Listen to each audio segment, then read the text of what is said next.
15-year-old Kristy Bamu's murderers believed he was possessed by demons. We'll be talking to church leaders and child protection experts to explore the links between belief in evil spirits, kindoki, and religious beliefs. One of the killers was brought to this country and never went to school. Thousands of children are sent here to live with people they've never met and who have not been vetted by the authorities. We've had cases of extreme sexual abuse, extreme physical abuse with these children. And if they are in school, no one asks questions about their immigration status. Rebel fighters give way to Syrian government forces in Homs as fears grow that the army may take further revenge on civilians. We'll ask an opposition activist what he's hearing from the city. And we're on the road with the head of the IMF.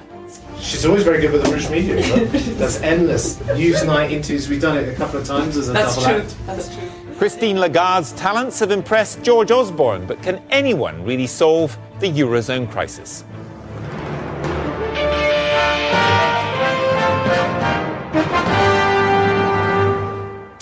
Good evening. There were more than 100 injuries on the body of 15-year-old Kristy Bamu when he was finally drowned in a bath in a flat in East London on Christmas Day in 2010. Today, his sister and her boyfriend were convicted of his murder in one of the worst cases of child abuse ever seen in Britain. Magali Bamu and Eric Bakubi will be sentenced on Monday. Their brutality was driven by a belief in kindoki, that Kristy was possessed by an evil spirit which had to be driven from him. Angus Crawford reports on an extremely disturbing case. What took place in the Kristy Bamu case is a leap to something utterly feral. It goes way beyond the bounds of anything that I've encountered before. It's not the first time. We know for sure within our community there are so many children who are suffering in silence or dying in silence as well. 2 years ago, Kristy Bamu travelled from Paris with his siblings to spend Christmas with their sister Magali. He arrived here at this tower block in Newham in East London on the 16th of December, but he never left. Christmas Day 2010. Paramedics are called to this flat 248. In the bath, they find a 15-year-old boy. He's dead. He has 100 separate injuries. There's blood splattered on the floor, on the walls, even on the ceiling. The abuse began when Kristy wet himself. The bathroom door was locked and he couldn't get in. Embarrassed, he hid his underpants in the kitchen. Eric Bakubi found them and accused Kristy of trying to pollute their food using kindoki or witchcraft. Over 3 days, he and his siblings were made to fast and pray. But Kristy was singled out. He had floor tiles smashed over his head, was hit in the mouth with a hammer and tortured with a pair of pliers. By Christmas Day, he was begging them to let him die. Finally, he was put into a bath of water. As Kristy drowned, Eric Bakubi talked about the power of God.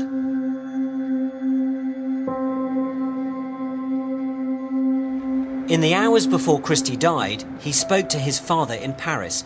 He begged to be collected from London because he said Eric was going to kill him. But by the time Pierre Bamu had borrowed the money for the ferry, his son was already dead. Mais une douleur au cœur, et cette douleur-là. There's a pain in my heart, this pain. I can't explain it. It took me at least a week and a half before I started eating again. C'est dur, madame, très dur. C'est des choses impensables. It's tough, really tough. This is unimaginable. The children went to London because I had confidence in Eric. But one of them came back in a coffin. Il y en a un qui m'est revenu dans une boîte, dans un cercueil. But to understand what happened to Kristy Bamu, you have to look at the Congolese culture of kindoki. What has happened in the last 25 years, and particularly the last 15 years, is that this idea of kindoki possession has just taken hold in the DRC, in the Congo. And it's very rare to find people now that don't actually think it's real and who don't believe in it. So we could be talking about 20, 25 million people in the Congo, and not just the Congo, in other parts of Africa, and indeed outside Africa, who believe in this possession by witchcraft or kindoki. In the past, it was believed only old people could be possessed by Kindoki, but the DRC has been devastated by poverty and war. Children were forced to become child soldiers and so became objects of fear. Evangelical Christianity has also swept the country. Mixing ancient and modern, many pastors preach about the physical presence of evil and witchcraft. And it's now children who are seen to carry the contagion of Kindoki.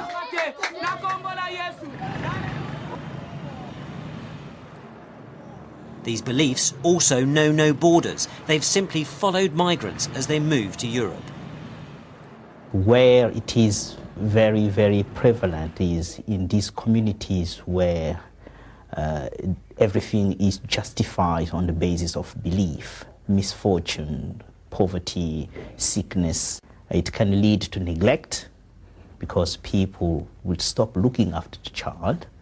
And here we've seen cases where children have been refused food to starve them in the belief that to weaken the evil spirit. That's completely wrong. Paola and her sister Christine grew up in London with Magali Bamu. They say the belief in Kindoki is as widespread here as in the DRC. Is it possible for someone to be Kindoki, to be possessed by evil spirits? Yes, it's very possible. It's not like, when you say is it possible, there are many people that are. Do you watch Harry Potter? That is Kindoki. Yeah. Like, I would personally not let my child watch those kind of programs. Harry Potter, Charm. It's exactly what happens in the street. You let yourself be accessed. You watch these movies and you see how an evil spirit could go into someone. Yeah. In the name of Jesus, God. In 2005, Newsnight investigated how some churches with African roots operating in Britain were fostering the idea of demonic possession of adults and children.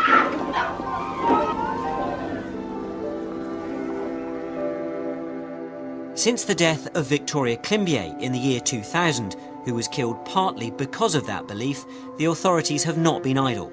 There's been widespread training of police, social workers and pastors. A special police unit, Project Violet, was set up, and there's now a national working group chaired by a government minister.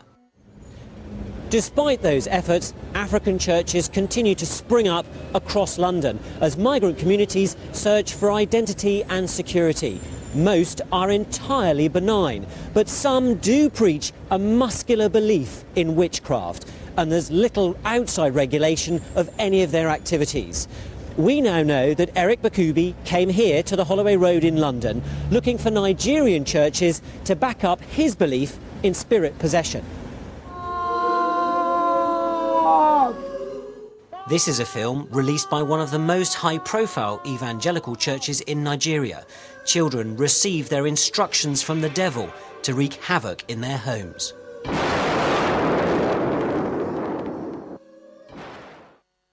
In the UK, cases like the one involving Magali Bamu and Eric Bakubi are very rare, but professionals fear potentially dangerous and abusive beliefs are escaping the relative control of churches and going underground.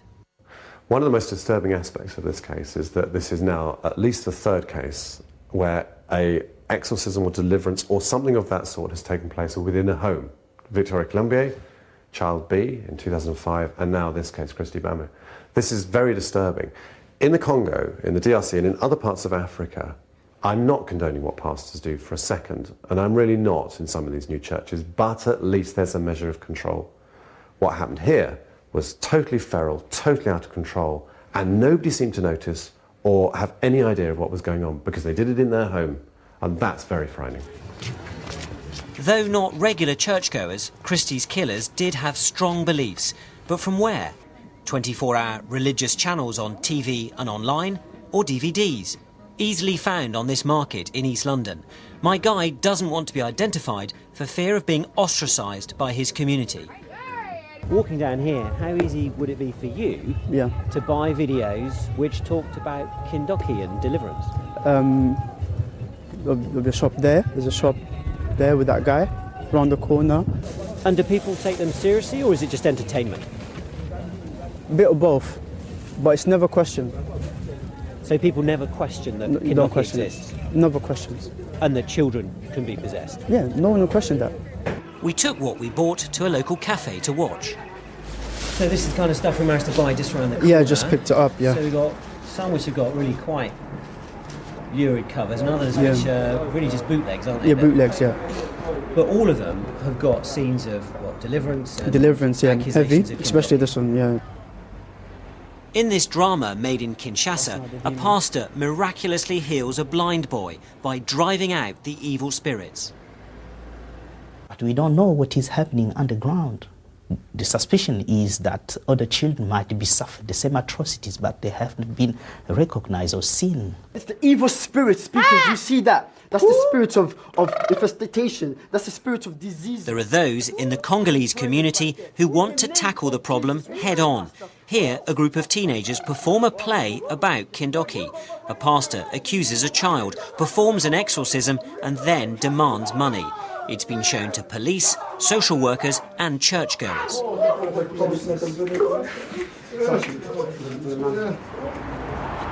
Since the death of Victoria Klimbié, the authorities have focused on tackling abuse, not the beliefs behind it.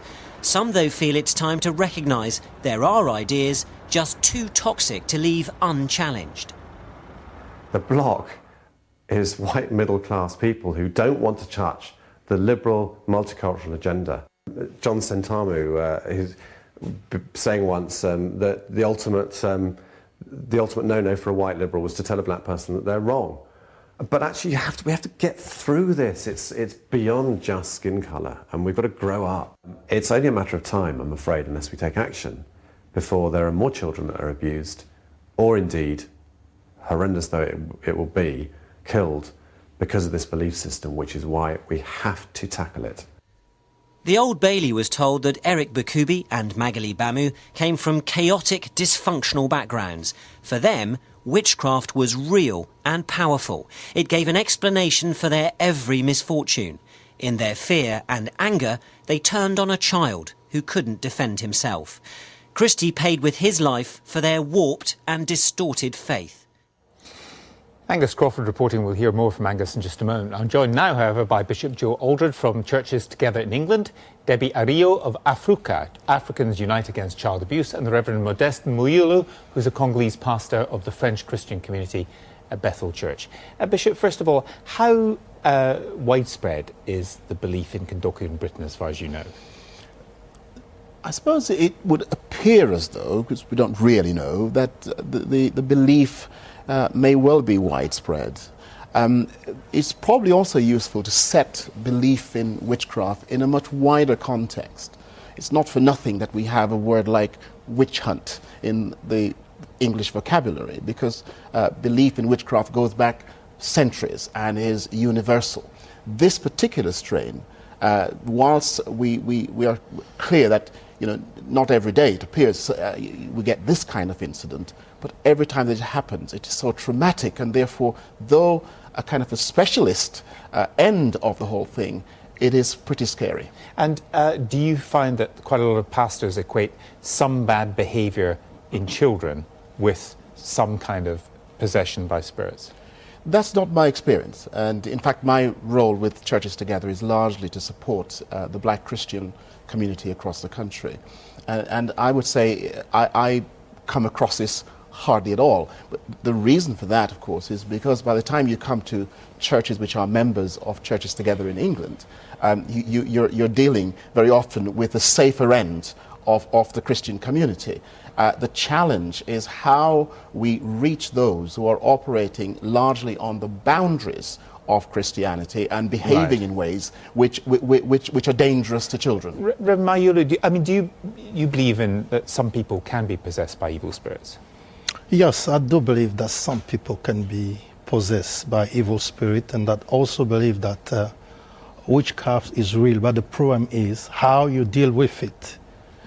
How do you know, to begin with, how do you know that a child, for example, is possessed with evil spirits? I cannot be suspicious to somebody and accuse the person being possessed by the evil spirit. I cannot do that because it's not my duty to do that. But you believe it does happen. I mean, for instance, in this case, we heard of a 15-year-old who wet himself. I mean, is that something that would be some kind of sign that this person potentially could be possessed by evil spirits or not? Well, to me, wetting the bed could not be a sign of being possessed by the evil spirit. That's my belief. But those who are possessed, or you have reason to believe are possessed, relieving them of the spirit, getting rid of that demon, is that being seen as doing something good for that person? Yes, we can pray just a simple prayer with love, with compassion, without doing any harm to the person, without being violent, if the person think that he might be possessed, because it's the person who needs the prayer. I'm not going to accuse people and force people to be prayed for. But if somebody think that he might need the prayer, he think that he might have a demon in him, just a simple prayer with love, with compassion, without doing any harm or violence, we can do that. Debbie, is that the line, that people can believe as they wish, but the question is violence? That's where you draw the line. Absolutely. I mean, you can't question what people choose to believe in. You can't question people's religion. But where we have a problem is when religion mutates into a form of a harmful practice where people are harmed, children are abused, and as we've seen in this case where children are actually killed. If you said to a child or of a child, this child is possessed, this child is possessed by demons, isn't that harmful? I believe it is harmful because I think that it is difficult, as we've seen now, to actually determine what constitutes spirit possession. How do you know that a child is possessed of evil spirits? How do you know that a child has witchcraft? How do you know? How can you tell? I haven't seen anybody who's been able to tell me exactly how that diagnosis can be made. Let me put it to Reverend Muyulu. I mean, how do you tell? That is surely the question. If somebody is suspected of being possessed by demons, how do you tell? How do you have a clue? Well, as I said earlier, it's not a part that I have to play to accuse somebody. But if the person thinks that he might have an evil spirit that is taught, and just my duty as a minister, just to pray for him. Do you take the point that if you say particularly to your child, you're possessed by an evil spirit, that is child abuse, isn't it? One of the things I've been encouraging pastors to be wary of is a case where somebody comes into a church with a child and asks for prayer for that child because they're possessed. You have to be careful. I'm saying to folks, don't pray for that child just so. Don't do it. You need to counsel further with that family to find out what is going on with the child. And my view is that there's a part of my Christian faith that seemed to pander just too much to evil spirit possession, and therefore the need to cast out or exorcise that demon. In my experience, I'm getting on in age now. I've been a Christian all my life. It is not something that is an everyday occurrence. And so those churches that seem to deal heavily in this business of casting out demons, I feel they're being called in the film evangelicals in African, which I think is a bit of an abuse of the term evangelical. For many evangelicals in this country. Absolutely. Just on this question of what you can actually do about it now, I mean, how can you be engaged? We heard of Project Violet there, we heard of a government working group and so on, but if it's happening in individuals' homes, that is, as we heard in that report by Angus, particularly scary, isn't it? It's absolutely scary, and I completely agree with what the Bishop said. We have many organizations operating on the periphery of Christianity who are actually very dominant in our community, absolutely, and this is where people go to for help and support. These organizations are very, very largely unregulated, and nobody knows they're there. They're operating in people's homes, in garages, in school halls, and so on and so forth. Nobody actually is bothered about doing anything to at least control them somehow. So they're growing, they're spreading, And of course, people go there and they can actually, be abused, exploited in different ways. Angus nodded to the fact that money is a motive in some of these cases. Is that your experience too? It is, because if a child goes to church, one of those churches, one of the so-called churches on a Sunday, and the pastor looks at the child and the pastor says, oh, this child has evil spirit, that's branding. For that child to be delivered or to be exorcised, the parents will have to pay some amount of money for that child to be exorcised. Now, that's, in my viewpoint, is exploitation. Do you have any idea how much of this goes on? I mean, how much of the exploitation goes on? How many exorcisms there are? How many issues of deliverance? Well, I don't have an idea about it because I don't control the community or whatever going on in all the local churches, so I focus in the only church that I lead. And how often would it happen in your church? Well, from my experience being a minister for more than 10 years, I never come across such case where the parent brought a child and accused him of witchcraft. That's never happened to me before, being in a ministry. But if it does happen, I will know, as the bishop said, how to handle with the case. I cannot go straight away, exorcise the children, maybe counsel the parent and just help them, as the bishop just said. And just brief thought, Bishop. I mean, do you think, this is obviously a particularly shocking case, but do you think we're going to have other cases like this, inevitably, because so much of it goes on underground? I hope it's not inevitable, but we don't know the extent of it. Some research that was done by the Department of Education between 2000 and 2005 identified, I think, 38 cases of child abuse that were linked to possession, spirit possession, and so forth. So we know that it's not an everyday occurrence, but it does exist. I think the key message I want to send to everybody is, yes, as Debbie said, we're not trying to proscribe what you believe, but whatever it is you believe, you are not permitted to abuse, let alone kill a child. Thank you all very much. Thank you. Well, Eric Bakubi and Magali Bamu shared more than a belief in witchcraft and spirit possession. Newsnight has uncovered startling details about their chaotic childhoods. As a 13-year-old, Magali Bamu was sent to live in Britain and treated like a domestic servant. We've learned that both she and Eric Bakubu were involved in so-called private fostering arrangements. As Angus Crawford reports, it's led to concerns about the lack of regulation and the potentially catastrophic impact such arrangements can have on children.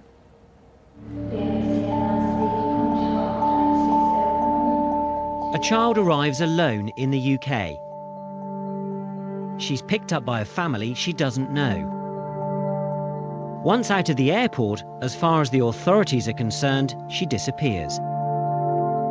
There is no promised better life, no school, just hard work. Move! Shift! Nonsense, stupid rubbish girl! Charities believe thousands of children arrive every year in the UK to be fostered privately. Some are well looked after, but for the vast majority, what happens to them is a mystery. This case, though, has revealed the fate of 2 such children.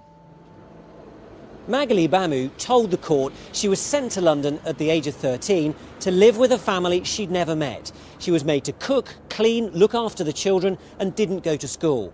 Eric Bakubi was also privately fostered by someone he wasn't related to, and at the age of 24 was allowed to become the main carer for 2 teenage girls he said were his sisters, a claim Newsnight has discovered was false. But why was Eric Bakubi allowed to foster 2 girls aged 15 and 16? As a child himself, he'd been looked after by a family friend before going into local authority foster care in Camden. He was last in touch with social services there in early 2007. That same year, Hackney, where he was briefly living, approved the private fostering arrangement, even though by then he already had 3 criminal convictions, one for having a knife in a public place. Hackney told us they made all relevant checks, as did Barking and Dagenham, where the girls had originally been staying. This man, who's asked to be called BB, is Eric's cousin. The girls were in fact BB's sisters, brought from the Congo to live with him. In 2007, Eric told social services that BB hit them, allegations later shown to be false. Eric, though, became their main carer after telling the council he was their brother. These two girls were not his sisters, but he said they were. Well, they wasn't his sister, they was his cousin. Why do you think social services allowed your sisters to go and live with Eric? They don't know what they're doing, that's what I can say. Many children from diverse backgrounds come to the UK to be looked after by their extended families and thrive. Others, though, become commodities, moved across borders and exploited. The death of Victoria Climbié in the year 2000 threw the unregulated nature of private fostering arrangements into sharp focus. The inquiry into her death heard that she came here with her great-aunt on a false passport, didn't go to school and was used for benefit fraud. Finally, she was beaten and starved to death. You, go through. New regulations introduced in 2005 required private foster carers to register with the local authorities. But 7 years on, Newsnight has learned that in many cases this simply isn't happening. Charities say as many as 10,000 children may be privately fostered. But official figures show there are 1,500 in England, just over 1,000 in Scotland, 68 in Wales, and just 6 in Northern Ireland. So as many as 75% may be unregistered, unknown to social services, and unsupervised by the child protection system. Currently, what will happen is a child will come in on a visitor visa with either a parent or a relative. They will then be left with a relative, friend, whomever, and the other adult who brought them will go back to country of origin. The child will then overstay their visitor visa. They will stay beyond 6 months, maybe 3 years, maybe 10 years. We've had cases that they've been in the UK. They may be imprisoned in the home or their movement completely circumscribed and they will be home helps or worse. We've had cases of extreme sexual abuse, extreme physical abuse with these children. And if they are in school, no one asks questions about their immigration status. What are your good memories? And that's exactly what happened to Gabriella. Sent to London from Jamaica at the age of 12, her great-uncle picked her up from the airport and took her to a family she didn't know. Then he left. He told me he's going to come back, but he didn't. And did you know these friends? Had you ever met them before? No. He just told me they're his friends. I was crying. At least every night I was crying. I was thinking, what is this? And it wasn't. It wasn't good. How safe did you feel in this house? Sorry, if you'd like to stop for a moment.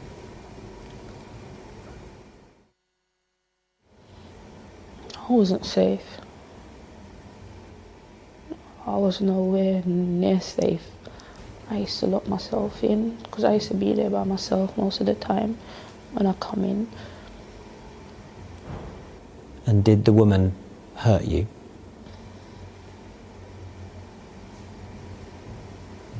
She would hit me. Unlike some children, Gabriella did eventually go to school, but no one tried to find out how she was living or who with. How much do you think the agenda has actually... Lisa Nandy is a Labour member of the Education Select Committee. She fears a combination of ideology and budget cuts means even the limited progress made since the death of Victoria Climbié is being reversed. We know since 2005, with a lot of families struggling, that the number of children that we know about in private fostering placements has risen by over 100%. So we know that this is a growing phenomenon, and at the same time we know that children's services have taken huge cuts to their budget, and the government has pursued a course of watering down the duty to cooperate amongst agencies, which did so much to improve the situation post the Victoria Climbié case. The truth is, it's pretty apparent we're moving in the wrong direction. We should be putting more focus and resources into changing the culture to keep children safe, and instead we're doing less. In court, in her defence, Kristy Bamu spoke about the damaging impact of her time being privately fostered. We also know that Eric Bakubi, who now faces life in prison for killing a child, was both privately fostered and allowed to foster 2 teenage girls. The case of Bamu and Bakubi, though unique in its brutality, also shines a light on a system which still allows children to vanish into a world free from official oversight, where thousands remain hidden in plain view. Well, John is now from Birmingham is Hilton Dawson, Chief Executive of the British Association of Social Workers. And Mr Dawson, talk us through your concerns about this private fostering. Yeah, I think it's been well revealed by your film that we believe that there are thousands of children. We have no idea how many. You quote something like 10,000. It could easily be 20,000 children in this country who have no protection, who aren't living with their parents, who may be living in good circumstances, but some of whom may be living in disastrous ones. Yeah, I suppose it is true that there may be some who, you know, teenagers get into trouble, go and live with a family friend for a while, and that's probably a good thing for them. Indeed. So how do you make sure you don't stop that while you stop some of this?